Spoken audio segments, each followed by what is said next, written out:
When Donald proposed to me at a family cookout, my dad snatched the ring and said, "Save it for your brother. He's the one who deserves it." I walked out, cut them off, built my life. Then they came crawling back with apologies. "Hey, Reddit, this isn't one of those we had our differences, but deep down they loved me stories. My parents made it clear from day one that my brother was the star and I just existed." What happened next? Let's just say the ending isn't what my parents expected. My name's Catherine. I grew up in a house where there were 2 children, but only one star. My brother Marcus was the star. He was the tall one, the athletic one, the one everybody looked at when we walked into a room. I was just the other kid. Even when we were little, it was obvious. My dad, Joseph, used to say things like, "Marcus was born ready for the big stuff." My mom, Eleanor, would nod like she was agreeing with a news report. They didn't say much about me. If they did, it was usually, "Catherine is quiet."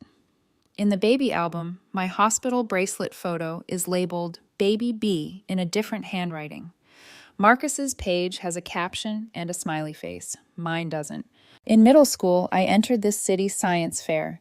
I stayed up for weeks building a little motor from scratch.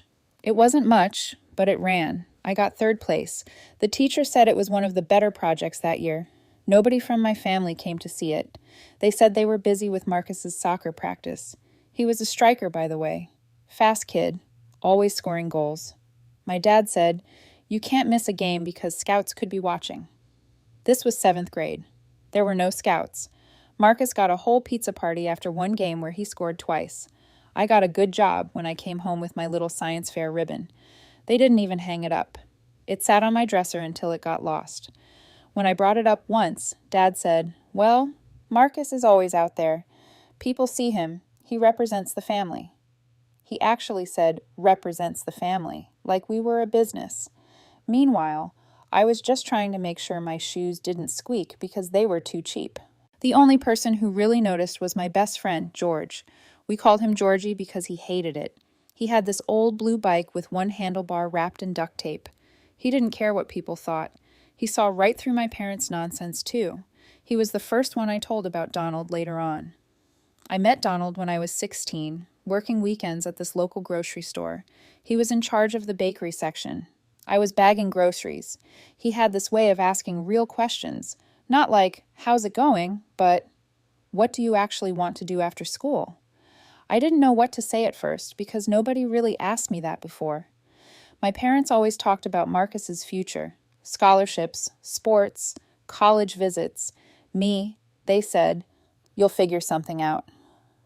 Donald didn't act like that. He actually listened when I talked about maybe wanting to do something with computers, maybe learn to code or fix things. He said, "You'd be good at that." Simple, but it stuck with me. One year we had this joint birthday party. Marcus and me, same day, obviously. 16 candles each. Big deal, right? They handed Marcus the keys to a used dirt bike. Everyone cheered. I got a $20 gift card to a bookstore. My dad said, "Equal value, different interests." I'm pretty sure a dirt bike costs more than $20, but whatever. Even Marcus looked awkward about it. He handed me one of his cupcakes like it was some kind of peace offering. By the time high school rolled around, I had this quiet plan in my head. Graduate, save up, leave. Every soccer trophy Marcus brought home made it clearer. Every time Dad said, "Marcus makes us proud," it got sharper. It wasn't even Marcus's fault. He was just living his life. But I couldn't picture staying in that house one day longer than I had to. The only thing that made it easier back then was Donald. He'd walk home with me after shifts, carrying a bag of leftover bread the bakery was going to toss out. We'd eat it on the curb, talk about music, talk about anything but family stuff. He once said, "You're way too calm about how they treat you." I told him, "What's the point of yelling? They wouldn't hear it anyway." But in my head, I was already counting the days. High school was when everything really started to split apart. Marcus became this local legend on the soccer field. Friday nights, the whole school would show up to watch him play, parents yelling from the bleachers, girls in his jersey number, teachers talking about college potential. Me, I was usually in the computer lab after school or working extra shifts at the grocery store. Nobody cheered for that. One spring, I got invited to this regional STEM thing through school. Basically, they picked a few kids from each district to visit the university labs, see experiments, meet professors. I was pumped. I told my parents a month in advance. The night before, Mom said, "We can't drive you. Marcus has a game in Riverdale." That was 40 minutes in the opposite direction. I said I could probably get a ride with George. She said, "Do that then." They didn't ask how it went when I got back. Meanwhile, Marcus scored 2 goals that night, and Dad told the story 3 times over dinner the next day. George was the only one who actually cared about my thing. He asked about the labs, the machines, the robots they showed us. He joked that I'd be building laser eyes for cats one day. It was dumb, but it felt good having someone in my corner. Donald asked too later. We were closing up the grocery store when he said, "So, did the professor people like you?" I told him one of them said I should apply for the summer coding program. "You going to do it?" he asked. "Maybe," I said. Truth was, I didn't even know how I'd pay for the bus to get there. One night after another one of Marcus's games, we were all in the kitchen. Marcus was sweaty, still in his jersey, holding this shiny MVP medal. Dad kept talking like recruiters had him on speed dial, like Marcus was about to sign a pro contract at 17. I mentioned the summer coding program just to see if anyone cared. Mom said, "That's nice," without looking up from the dishes. Dad said, "How much does it cost?" I told him the fee. He whistled like I'd said $10,000. It wasn't even that much. "Maybe next year," he said. "Right now, we have tournament fees coming up for Marcus." Marcus shifted uncomfortably, like he wanted to say something, but he didn't. Donald heard about the whole thing from me later and started this little jar at his place. He threw in tips from the bakery. I added my grocery store money. George tossed in coins from fixing bikes around the neighborhood. By the deadline, we actually had enough. I signed up. My parents never asked how I got in. Senior year rolled around and things just kept stacking up. College mail started coming in. Marcus got letters from state universities about playing soccer. He signed with state on a soccer scholarship for the fall. I got a full tuition scholarship for computer science because of a project I did at the summer program. When I told Mom, she smiled politely and said, "That's good, Catherine." Then immediately asked Marcus if he needed new cleats for the fall season. Marcus tried talking to me a couple times that spring. Not about the parents, just random stuff. College plans, Donald, whatever. We weren't close, but he wasn't cruel either. It was like we lived parallel lives in the same house. One night he said, Dad brags about you sometimes at work, right? About the computer stuff." I shrugged. Never heard it here. He didn't argue. He just nodded like he already knew. By the time graduation came, I had an envelope with some saved up cash, a bus schedule, and a friend with a spare couch in another city. The plan was set. Graduation day was supposed to be a big deal. For once, I thought maybe things would feel even. Both their kids, same ceremony, same day, same stage. But deep down, I already knew how it would go. The morning started with Marcus getting ready in the living room, fixing his tie in the mirror while Mom adjusted his collar like he was about to meet the president. Dad kept saying, "Big day for the family," over and over. I was in the hallway waiting my turn, holding my gown on a plastic hanger. Nobody noticed. We got there late because Dad wanted to swing by and grab donuts for the road, but ended up chatting with the cashier about Marcus's last soccer season. By the time we parked, the ceremony had already started. We had to walk past rows of seated families while everyone turned to look. I lined up with the other grads, Donald and George, waving from the crowd. My parents sat in the back, Dad craning his neck only when Marcus's name was close. They'd shown up late, the donut stop, and were still shuffling to the back when my name got called. If they clapped, I didn't see it. They called me up for my computer science scholarship. I walked across the stage, shook hands, smiled for the picture. The applause was polite, quick. 5 minutes later, Marcus walked up for his sports award, and the place went wild. People stood. The announcer made a joke about future pro athlete right here. Cameras flashed. My parents were on their feet like they were at a concert.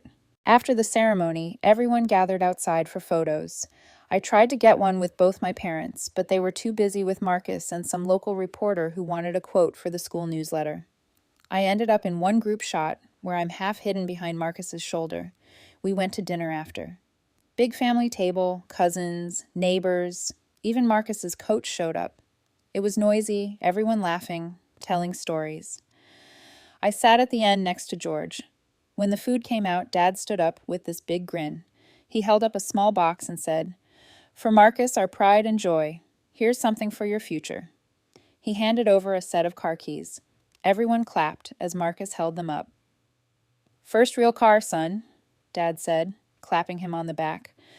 "You'll need it for college, for your games, for life." Then Dad turned to me like he just remembered I existed. He slid a smaller box down the table. "And for Catherine, something useful too." I opened it.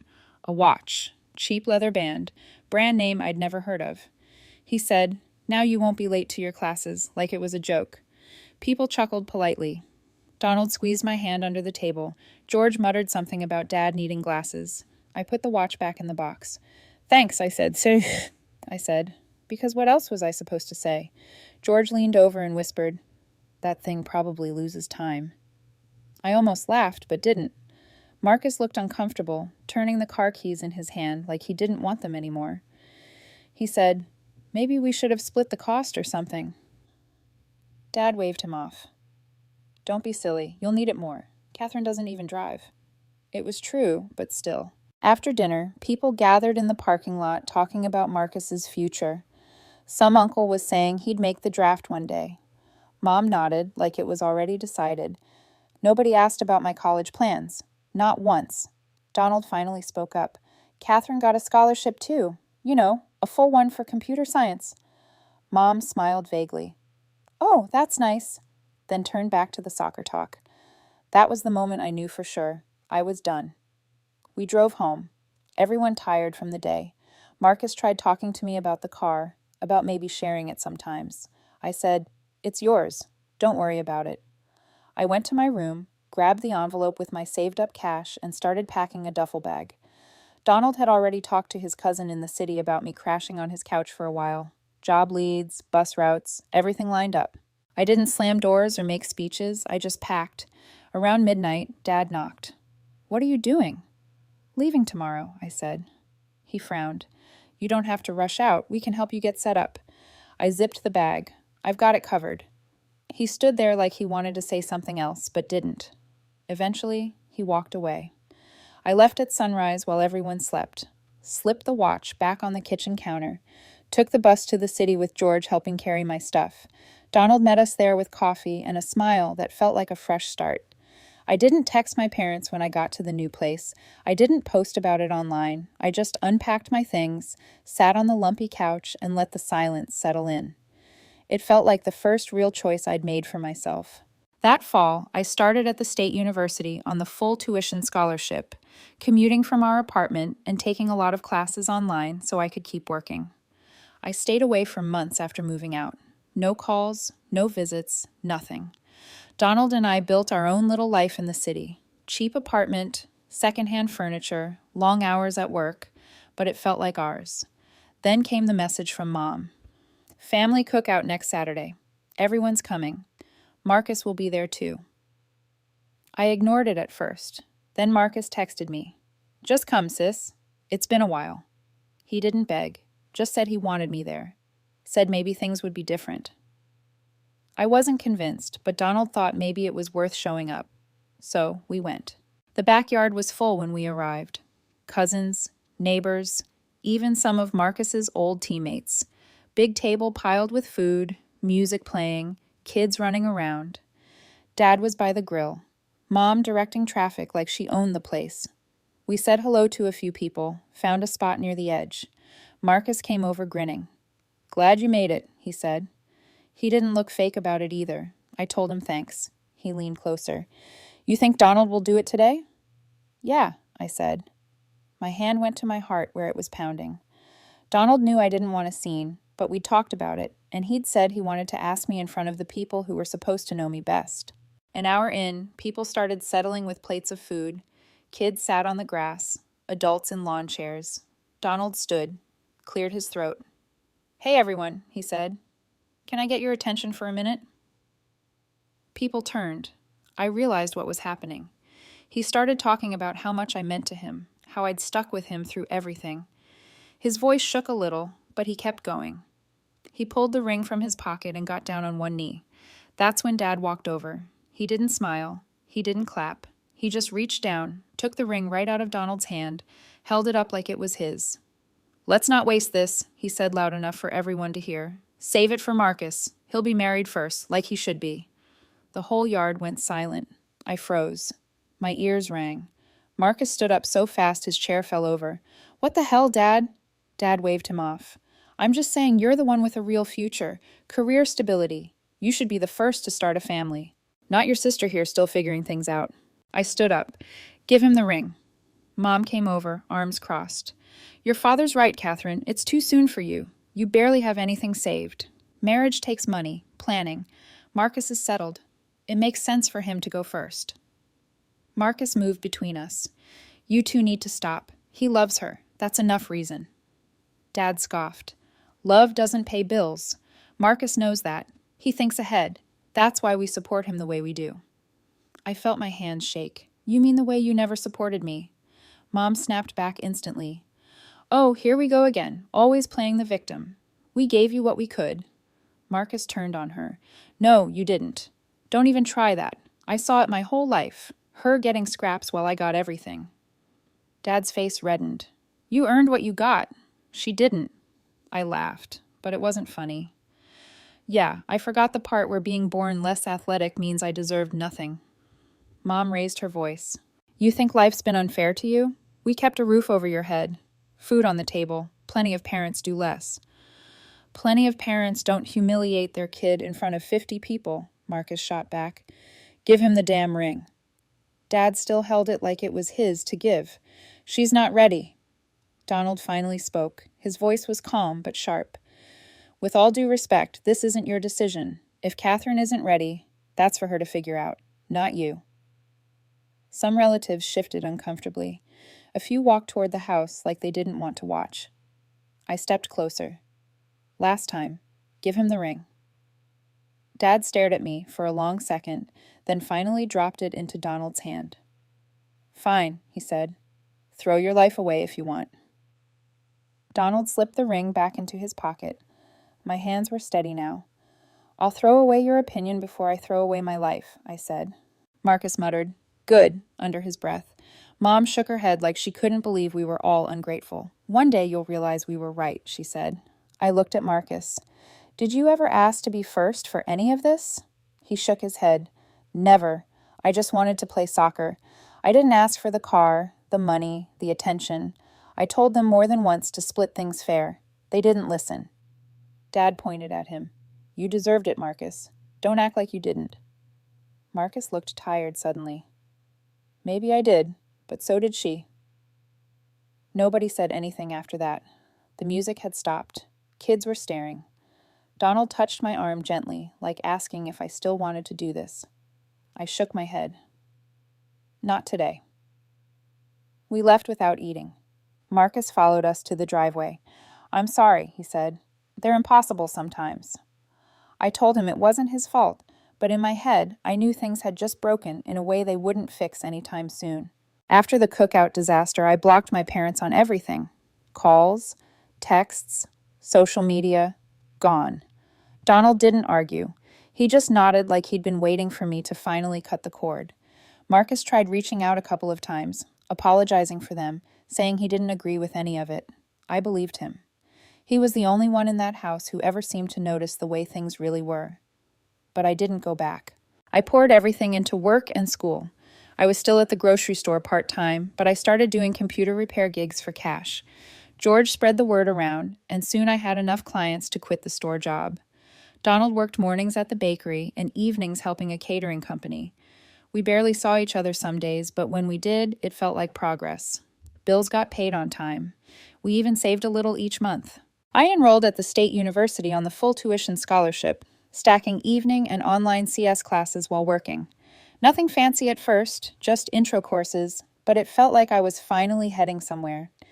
Every time I fixed a laptop or wrote a small script that actually worked, it felt like I was peeling away another layer of my parents' voices telling me I wasn't good enough. We had this tiny apartment over a laundromat. The walls were thin and the plumbing rattled when someone upstairs showered, but it was ours. Donald found a couch on some yard sale app for $20. George helped carry it up the stairs, grumbling the whole way, but refusing to let me lift the heavy side. "You're the brains," he said, wiping sweat off his forehead. "I'm the brawn."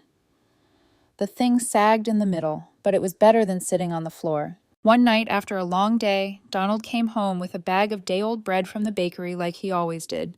We sat on the couch eating sandwiches and talking about maybe doing a small wedding. Nothing big, just his family, George, a couple of close friends. "Your parents won't like that," he said carefully. I laughed. "They're not invited." He didn't push back. He knew why. We booked the courthouse date 2 weeks later. I texted Marcus directly the next day. "Hey, small wedding coming up. Just us. Your brother-in-law's family, George. No drama. You're welcome if you want." He called right away. "You sure about inviting me? If Mom and Dad find out?" "They won't," I said. "It's your choice, Marcus. I just want you there, if you can make it." He paused. "I'll try. Seriously, I want to be there." On the morning of the wedding, he called again. "Catherine, I'm stuck out of town for work. Won't make it back in time. I'm sorry, sis." "It's fine," I said. "No pressure. I'm proud of you." "You know," he said, "ignore whatever they think. Do your thing." After his first season, he left state and took a field rep job with a sporting goods company. The role kept him on the road most weeks, bouncing between schools and tournaments. So it ended up just being Donald's family, George, and a couple of friends. Courthouse vows, simple rings, photos on someone's phone. George was my witness. Donald's mom cried happy tears. My side of the aisle was empty, and honestly, it didn't bother me at all. When we got back to his parents' place for dinner, my phone buzzed. Marcus. "Congrats, sis. I wish I was there. You deserve this." I believed him. A week after the wedding, Marcus called me. "They know," he said. "I didn't tell them. Someone in the family must have. Mom's been pacing all morning. Dad's on a warpath." I wasn't surprised. I figured they'd find out eventually. I didn't expect the knock on our apartment door that night, though. It was them. Dad and Mom standing in the hallway like they owned the place. Donald froze beside me. "Married?" Dad started, before he even stepped inside. "You went and got married behind our backs?" "Yeah," I said, "we did." Mom's voice was sharp. "After everything we've done for you, this is how you repay us? Sneaking off like criminals?" I laughed once. "Everything you've done for me, like the cookout, like graduation?" Dad cut in louder now. "You embarrassed this family. Marriage isn't some backyard game, Catherine. You think you can just run off with the first guy who says yes?" Donald spoke up then. "Actually, it's our life, not yours." Mom ignored him completely. Marcus would have done this right. Big ceremony, proper announcements, family involved. Not this secret little stunt. Marcus, who'd come with them, finally snapped. "Would you stop comparing everything to me? She doesn't owe you a show. None of this is about you." Dad turned on him. "Don't start. You know, we expected better from both of you." Marcus stepped forward. "No, you expected control. That's all this is. She didn't do it your way, so now you're throwing a fit." Mom shook her head like he was speaking another language. "Families are supposed to be involved in these decisions." I said, "Families are supposed to support their kids. You never did that for me. Not once." Dad pointed at me. "We kept food on the table." "That's the bare minimum," Marcus shot back. "You want a trophy for feeding her?" The room went dead quiet after that. Mom's eyes narrowed. "One day you'll both regret this, cutting us out like we're strangers." "Maybe," I said, "but it won't be today." They left without another word, the door slamming behind them. Marcus stayed behind, looking tired. "I'm sorry, sis. They just don't get it." I told him it wasn't on him to apologize. He wasn't the problem. The next few months blurred into work, classes, and fixing up the apartment. I bought a secondhand desk for $50 and set up a little workspace in the corner. Started taking on more complex repair jobs. Some nights I stayed up late watching tutorials, Donald asleep on the couch beside me. Marcus visited once, bringing takeout. He looked around the apartment like he was seeing my life for the first time. "Mom says you're ignoring them," he said carefully. I shrugged. "They earned it." He nodded. "Yeah, they did." Summer came, and with it bigger repair jobs. A small business hired me to fix their office computers. Paid well, too. Enough that Donald and I started looking at bigger apartments, someplace not over a laundromat. One evening, we sat on the couch eating cheap takeout when George came by with a used bookshelf he found online. We set it up in the corner, and Donald filled it with secondhand books and a couple of framed photos from the wedding. It was the first time our place actually felt like a home. Then, out of nowhere, Marcus called one night. His voice was tight. "Dad had a heart attack," he said. "He's in the hospital." For a second, I didn't say anything. Marcus went on. "He's okay. They say it wasn't massive, but they want to see you." Donald looked at me from across the room, waiting. I told Marcus I'd think about it and hung up. I didn't owe them anything, but part of me wanted to hear whatever excuse they had left. The next afternoon, I walked into the hospital room. Dad was sitting up in bed, pale but awake. Mom was in the chair beside him, arms crossed, looking like she was holding a grudge against the air itself. Marcus stood near the window. He gave me a quick nod. Dad cleared his throat. "You came." "I'm not here for small talk," I said. "Say what you need to say." Mom glared at me, but Marcus spoke first. "Maybe just let him talk, okay?" Dad looked down at his hands. "We only ever wanted one child," he said finally. "We found out we were having twins, and it wasn't the plan." I didn't move. "So," he said slowly, "we decided early on we'd keep one, the stronger one, the one we thought had the best shot." I felt my jaw tighten. "You mean Marcus?" He nodded like it was a fact, not an apology. "You were smaller, sick a lot as a baby. We even had a family lined up to adopt you." Marcus turned from the window. "You never told me that." Dad rubbed his face. "They backed out, said they couldn't split twins. After that, no one else wanted to take just one baby, so we kept you both." "And treated us like we weren't equal," I said. He didn't argue. We thought focusing on Marcus made sense. He was healthy, athletic, people liked him. We figured giving him more would pay off for the family. Mom finally spoke. "We gave you a home. We didn't have to do more than that." Marcus snapped then. "Do you even hear yourselves? You treated her like a spare part." Dad looked at him tiredly. "We thought changing things later would hurt you. You were used to the attention. She wasn't. We didn't want to disrupt what worked." I laughed once, sharp and ugly. "Worked for who? Certainly not for me." Dad winced, but didn't back down. "After the heart attack, I booked us with a family therapist. It was my idea. We see it now. The favoritism, the damage. We were wrong." I stared at him. "You think admitting this erases it?" "No," he said, "but I don't want to leave things like this. I don't want to go without you knowing the truth." Mom still hadn't softened. "We did what we thought was best. You don't have to like it." Marcus turned on her. "Best for who, Mom? Because it sure wasn't best for her. Or for me, honestly. You think I liked being the golden child? You made me feel like if I ever screwed up, I'd lose everything too." That shut her up for the first time all day. I looked at Marcus. "Did you know any of this?" He shook his head. "I knew they were unfair. I didn't know they tried to give you away." Dad leaned back against the pillows like the confession had taken everything out of him. "I can't undo it. I want a chance to make things right now." I stood there for a long moment. "You don't get to decide that. I do." He nodded slowly. "I understand." I turned to leave, but Marcus stopped me at the door. "You okay?" "No," I said, "but I'm done letting them control the story." We walked out together, leaving our parents in that room with their choices. A few months passed after the hospital visit. I kept my distance.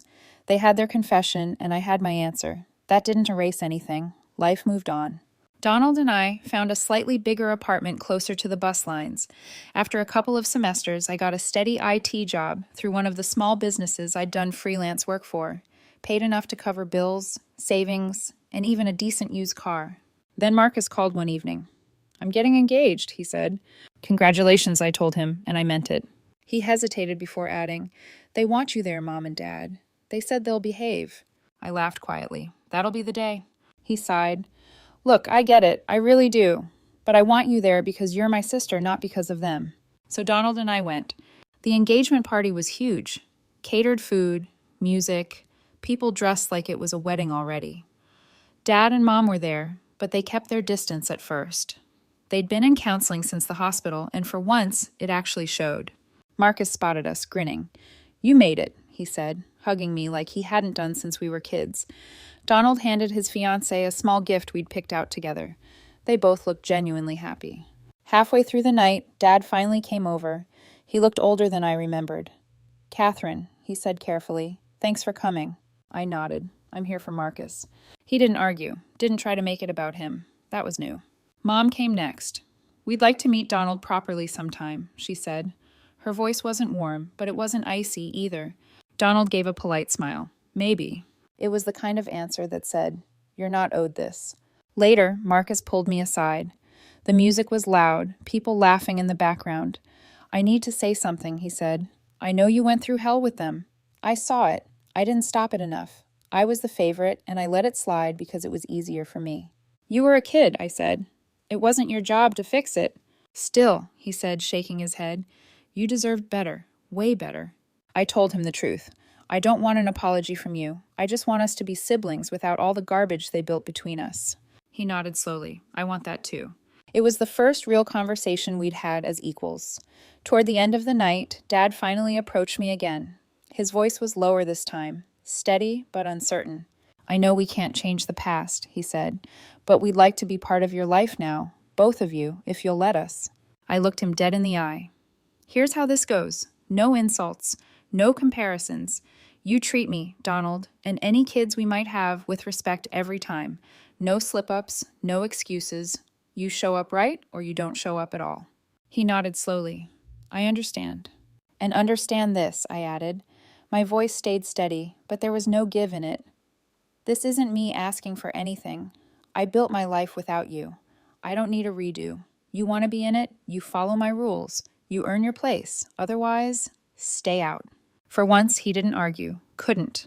He just stood there and listened. On the drive home, Donald asked how I felt. "Lighter," I said, and I meant it. We got back to our apartment and unpacked the leftovers Marcus sent with us. I hung up the one decent photo someone had taken of us at the wedding. Me, Donald, Marcus, his fiancée, all smiling like normal people. The next weekend, I built a bookshelf for the second bedroom we were turning into an office. Hung my old scholarship certificate above it. Straight this time, not crooked like it used to be at my parents' place. Not because I needed to prove anything anymore, but because it was mine, and this was my life now. Over the next year, my parents called a few times. Never demanding, never insulting. Sometimes just to ask how work was going or to wish Donald a happy birthday. I didn't trust it right away, but I noticed they actually listened now. They sent Christmas cards for the first time ever, wrote both our names on them. It didn't fix things. Some stuff doesn't get fixed, but it made life quieter, cleaner. Marcus got married that spring. Big wedding. All the family there, even us. No speeches comparing us. No weird tension. Just a normal day where nobody was fighting for once. At the reception, he raised his glass and said, "To my sister Catherine, for showing me what standing your ground looks like." People clapped. I didn't make a speech back. I just clinked my glass with Donald's and enjoyed the moment. Back home that night, Donald asked if I thought things were better now. "Better?" I said. "Not perfect, but better." I didn't need more than that.